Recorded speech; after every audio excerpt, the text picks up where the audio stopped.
नमस्कार मित्रों, मैं एसएन पालीवाल अपने अनुज धीरज पालीवाल के साथ आप सभी का हमारे स्टडी चैनल में हार्दिक स्वागत करता हूं, अभिनंदन करता हूं।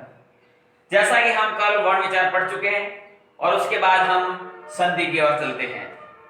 संधि जो कि व्याकरण का एक बहुत ही महत्वपूर्ण टॉपिक है।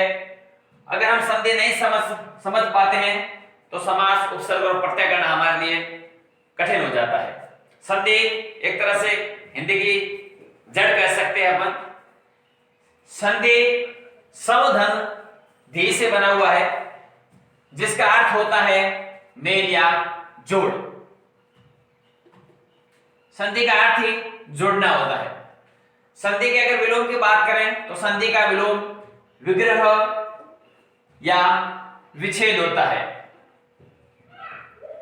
अगर हम संधि की परिभाषा की बात करें तो दो वर्णों के परस्पर मेल से जो विकार उत्पन्न होता है उसे हम संधि कहते हैं।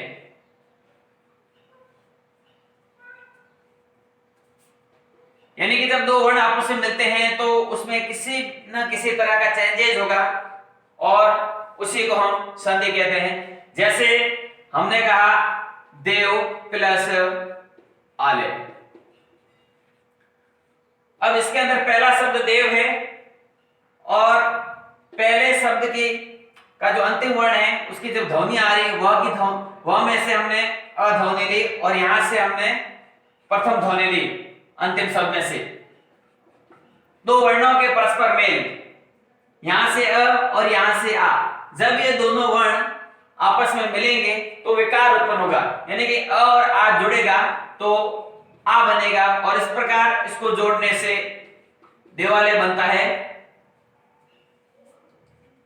तो दो वर्णों के परस्पर मेल से जो विकार उत्पन्न हुआ उसी को हम संधि कहते हैं। अब हम बात करें संधि के प्रकारों की तो संधि तीन प्रकार की होती हैं: स्वर संधि,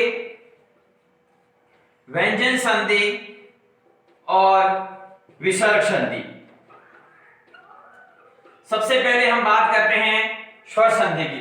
स्वर संधि में क्या है? स्वर संधि के अंदर दो स्वरों का परस्पर मेल होने से जो विकार उत्पन्न होता है उसी को हम स्वर संधि कहते हैं। यानी कि स्वर संधि के अंदर इसकी एक शर्त है कि स्वर के अंदर स्वर जुड़ेगा। अब हम बात करें व्यंजन संधि की तो व्यंजन संधि में स्वर में व्यंजन भी जुड़ सकता है या दूसरी कंडीशन ये भी हो सकती है कि व्यंजन में स्वर भी जुड़ सकता है और तीसरी कंडीशन ये भी हो सकती है कि व्यंजन में व्यंजन भी जुड़ सकता है। उसके बाद हम तीसरी संधि विसर्ग संधि की बात करें तो विसर्ग संधि के अंदर दो कंडीशनें बनती हैं। पहली कंडीशन ये है कि स्वर के अंदर विसर्ग जुड़ सकता है और दूसरी कंडीशन ये है कि व्यंजन के अंदर विसर्ग जुड़ सकता है। बारी बारी से हम तीनों का अध्ययन करेंगे। सबसे पहले हम स्वर संधि पढ़ेंगे। स्वर संधि दो स्वरों के परस्पर मेल से जो विकार उत्पन्न होता है उसको हम स्वर संधि कहते हैं और स्वर संधि 5 प्रकार की होती है। हम लेते हैं स्वर संधि के भेद। 5 प्रकार की स्वर संधि होती है: दीर्घ, गुण, वृद्धि, यण और आदि। सबसे पहले हम लेते हैं दीर्घ संधि। दीर्घ संधि में नियम क्या है? दीर्घ संधि का नियम नंबर फर्स्ट कहता है कि यदि अ या आ के बाद में अ या आ आवे तो उनके स्थान पर आ हो जाता है। दूसरी बात, यदि ई या ई के बाद में ई या ई आवे तो उसके स्थान पर बड़ी हो जाता है। और तीसरी बात है, यदि उ या उ के बाद में उ या उ आए तो उनके स्थान पर उ का बड़ा रूप हो जाता है। अब नियम नंबर 1, यदि अ आ के बाद में अ आए, जैसे हम एक उदाहरण लेते हैं, देव प्लस आले। अब हमको देखना है कि जो पहला शब्द है देव, पहले शब्द का जो अंतिम वर्ण है वह उसमें से जो ध्वनि आ रही है उस ध्वनि को इंगित करना है। आमतौर पर जब हम नए नए सीखते हैं तो हम सोचते हैं कि ये तो देव वह लिखा हुआ है, यहाँ तो अ नहीं है, लेकिन हमें ध्यान रहे कि यहाँ पर वह से मतलब नहीं है, वह के पास से जो हमको ध्वनि आ रही है वो ध्वनि हमको बाहर निकालनी है। तो यहां से अ की ध्वनि निकल रही है और जो द्वितीय शब्द है उसकी प्रथम ध्वनि लेनी है और यहां से आ की। तो इस प्रकार पहला नियम के तहत प्लस के साइड से अ की ध्वनि ले और उस साइड से आ की ध्वनि ले।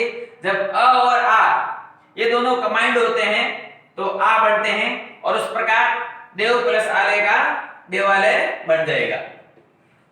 दूसरा नियम, यदि ई के बाद में ई आती है तो उसका ई का दीर्घ रूप हो जाता है। जैसे उदाहरण हमने लिया रजनी प्लस ईश।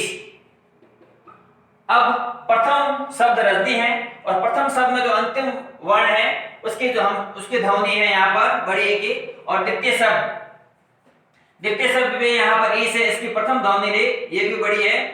जब ई और ई जुड़ते हैं तो बड़े ई का रूप धारण करते हैं। इस प्रकार रजनी धन ईश बराबर रजनीश। रजनी मिस रात, ईश मतलब स्वामी, रात का स्वामी मतलब चंद्रमा। अब नियम नंबर 3, यदि ऊ के अंदर ऊ जुड़ता है तो बड़ा ऊ बनता है। जैसे हमने कहा वधु धन उत्सव। अब जो प्रथम शब्द है वधु, उसका जो अंतिम वर्ण है उसकी अंतिम ध्वनि यहाँ पर बड़े होगी और यहाँ पर जो प्रथम ध्वनि है वो ऊ की। रूल कहता है कि यदि ऊ में ऊ जुड़े तो ये बड़ा ऊ बनता है। इस प्रकार वधु धन उत्सव जब ये जुड़ेगा संधि के रूल के तहत तो ये वधुत्सव हो जाएगा।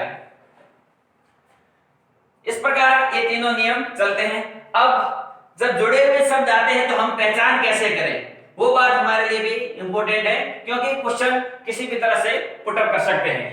अब देखो जुड़े हुए शब्दों के अंदर दीर्घ संधि के अंदर जुड़े हुए शब्दों में या तो आ की मात्रा आए या बड़ी ई की मात्रा आए या बड़े ऊ की मात्रा आए तो वहां पर दीर्घ संधि होने की पूरी संभावना होती। मैं ये नहीं कहता हूं कि जहां पर आ की मात्रा बड़ी की मात्रा है ऊ की मात्रा आएगी वहां पर दीर्घ संधि होगी, कोई जरूरी नहीं है। लेकिन जहां पर आ की मात्रा बड़ी की मात्रा बड़े ऊ की मात्रा आए वहां पर दीर्घ संधि की होने की पूरी संभावना रहती है और ऐसी पहचान नहीं होती है तो वहां पर दीर्घ संधि नहीं होगी। जैसे हमने उदाहरण लिया विद्यार्थी, अब देखो जहां से हमको पहचान मिलती है वहीं से हमको तोड़ना है। अब पहचान हमको यहां से मिली कि इसके अंदर आ की मात्रा है और जहां से हमको पहचान मिले वहीं से हमको तोड़ना है। अब देखो जुड़े हुए शब्दों में हमको आ मिला है तो जब हम उसको तोड़ेंगे तो प्लस के इधर भी अ में से उधर होगा कुछ और उधर भी अ में से कुछ होगा। इसको यहीं से तोड़ना है और यहां से जब हम तोड़ेंगे तो या तो विद बनेगा या विद्या बनेगा। विद कोई शब्द नहीं होता है, विद्या शब्द होता है।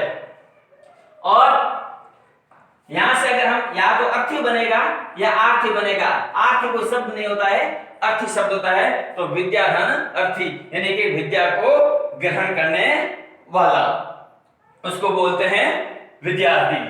उसी प्रकार अगर हम जुड़ा हुआ शब्द अगर गुरु उपदेश ले लें, मान लो ये हमने जुड़ा हुआ शब्द ले लिया गुरु उपदेश। अब यहां पर गौर करने की बात यहां पर संधि कौन सी होगी हमको पहचान करनी है कि कोई भी संधि का रूल आ रहा है नहीं आ रहा है। जब हमने यहां पर पता किया तो बड़े ओ की मात्रा आ रही है, जब बड़े ओ की मात्रा देखी तो हमारा ध्यान सीधा का सीधा दीर्घ संधि की ओर गया और हम दीर्घ संधि के रूल फॉलो करने के लिए राजी हुए। जब हमने यहां से पहचान की तो यहीं से हम इसको ओ की मात्रा से हम इसको तोड़ेंगे और या तो इसमें गुरु रम ओ की मात्रा छोटी होगी या बड़ी होगी, क्योंकि रूल यही कहता है छोटा ऊ या बड़ा ऊ। और इस साइड के अंदर भी या तो उपदेश में ओ की मात्रा छोटी होगी या बड़ी होगी। तो इस तरह जो शुद्ध वर्तनी रूप में होता है गुरु में ओ की र में ओ की मात्रा छोटी होती है और इधर उपदेश गुरु धन उपदेश जिसको अपन गुरु उपदेश भी बोलते हैं। ध्यान रहे जब गुरु वर्तनीगत रूप में लिखा जाता है तो उसमें र में ओ की मात्रा छोटी होती है, बाकी ज्ञान के अंदर गुरु मात्रा में बहुत बड़ा होता है। यहाँ पर एक वधु शब्द आया था, मैं आपकी जानकारी के लिए बता दूं, जो महिला सूचक शब्द होते हैं महिला सूचक शब्द में सामान्यतः या अधिकतः जो मात्रा होती है वो दीर्घ मात्रा होती है। जैसे हमने वधू लिया, जैसे हमने नारी लिया, जैसे हमने स्त्री लिया, जैसे हमने बेटी लिया, जैसे हमने पत्नी लिया। लेकिन ये कुछ जरूरी नहीं है, क्योंकि महिला के अंदर ह में की मात्रा छोटी होती है। उसके बाद स्वर संधि का दूसरा भेद है गुण संधि। गुण संधि का नियम कहता है कि यदि अ आ के बाद में ई आ जाए तो उसका ए बन जाता है। जैसे हमने उदाहरण लिया रमाधन ईस, प्रथम शब्द के अंतिम वर्ण की ध्वनि जो आ रही है, यहां से आ की ध्वनि आ रही है और यहाँ पे ए की ध्वनि है। रूल कहता है कि यदि अ आ के बाद में ए आए तो उनके स्थान पर ए बन जाता है। यानी कि रमाधन ईस बराबर इन दोनों के स्थान पर यहाँ पर ए की मात्रा आ जाएगी, रमेश बन जाएगा। रमा का मतलब होता है लक्ष्मी, ईस का मतलब स्वामी, लक्ष्मी का स्वामी यानी कि रमेश विष्णु। नियम दूसरा, यदि अ आ के बाद में उ आ जाए तो उसका ओ बन जाता है। जैसे नवधन उड़ा, यहां से हम व में से अ की ध्वनि निकालेंगे और यहां से द्वितीय शब्द में से प्रथम ध्वनि निकालेंगे। ध्यान रहे, प्रथम शब्द के अंतिम वर्ण के ध्वनि और द्वितीय शब्द के प्रथम वर्ण की ध्वनि निकालनी है और यहां से हम उ निकाले। रूल कहता है यदि अ आ के बाद उ आए तो उसका ओ बन जाता है। यानी कि इन दोनों के स्थान पर ओ की मात्रा आ जाएगी और शब्द बनेगा नवोढ़ा। नवोढ़ा का मतलब है नवविवाहिता, जिसकी अभी अभी शादी हुई है, नया नया ओढ़ने वाली, जिसको नवविवाहिता या नवोढ़ा कहते हैं। उसके बाद तीसरा रूल है कि अगर अ आ के बाद में अगर री आ जाए तो उसका अर बन जाता है। जैसे हमने बात की राजधन ऋषि, यानी कि यहाँ से अंतिम ध्वनि अ आ रही है और यहाँ से प्रथम ध्वनि री आ रही है। रूल कहता है कि यदि अ में री जुड़ जाए तो उसका अर बन जाता है और इस रूल के तहत ये राजर्षि बन गया। अब अगर जुड़े हुए शब्द आते हैं तो उसको पहचान कैसे करनी है कि ये गुण संधि है, तो उसके लिए हमको ध्यान रखना है, अगर जुड़ा हुआ शब्द कोई भी आए, अगर जुड़े हुए शब्द के अंदर ए की मात्रा या ओ की मात्रा या आधा आए तो वहां पर गुण संधि होने की पूरी संभावना रहती है।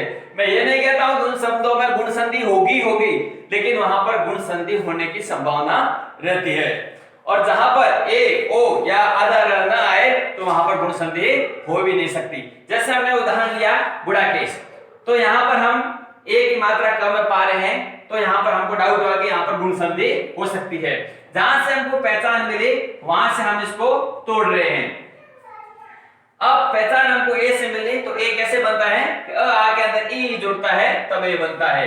यानी कि हम कह सकते हैं या तो गुड़ाक होगा या गुड़ाका होगा, प्लस या इस में ए की मात्रा छोटी होगी या बड़ी होगी, वर्तनी की दृष्टि से बड़ी होती है। गुड़ाका प्लस इस, नींदों का स्वामी, यानी कि जिसने नींदों को जीत लिया हो या नींद पर जीत प्राप्त कर ली हो उसको गुड़ाकेश भी कहते हैं, यानी गुड़ाकेश अर्जुन को भी कहते हैं। दूसरा, जैसे उदाहरण मिला हमको पुरुषोत्तम, अब हमको कैसे पता चलेगा कि यहाँ पर गुण संधि है? जुड़े हुए शब्दों में अगर ओ की मात्रा हमको दिखी तो यहाँ हमको डाउट हुआ कि गुण संधि हो सकती है। जहां से पहचान मिली वहां से हमको तोड़ना है। अब यहाँ पे जुड़े हुए शब्दों में ओ आया है तो ओ रूल के अनुसार अ आ के अंदर उ जुड़ता है तो ओ बनता है। या तो पुरुष होगा या पुरुषा होगा, पुरुषा कोई शब्द नहीं होता है, पुरुष ही होता है। और इस साइड में उत्तम, पुरुष धन उत्तम बराबर पुरुषोत्तम। देवर्षि, जुड़े हुए शब्दों के अंदर हमको आधार मिला तो वहां पर गुण संधि की संभावना, रूल के अनुसार हम इसको तोड़ते हैं तो देव धन ऋषि बराबर देवर्षि। इस प्रकार जो भी शब्द होते हैं देवर्षि, सप्तर्षि, महर्षि, तो वहां पर गुण संधि ही होती है। और उसके बाद तीसरी संधि वर्ती संधि, वो हम कल पढ़ेंगे। आशा करते हैं मित्रों आपको हमारी ऑनलाइन स्टडी पसंद आई होगी और आपसे निवेदन करते हैं कि आप अपने रिश्तेदारों में, मित्रों के अंदर हमारे जो स्टडी है मटेरियल है उसको ज्यादा से ज्यादा शेयर करिएगा, लाइक करिएगा, सब्सक्राइब करिएगा। बहुत बहुत धन्यवाद।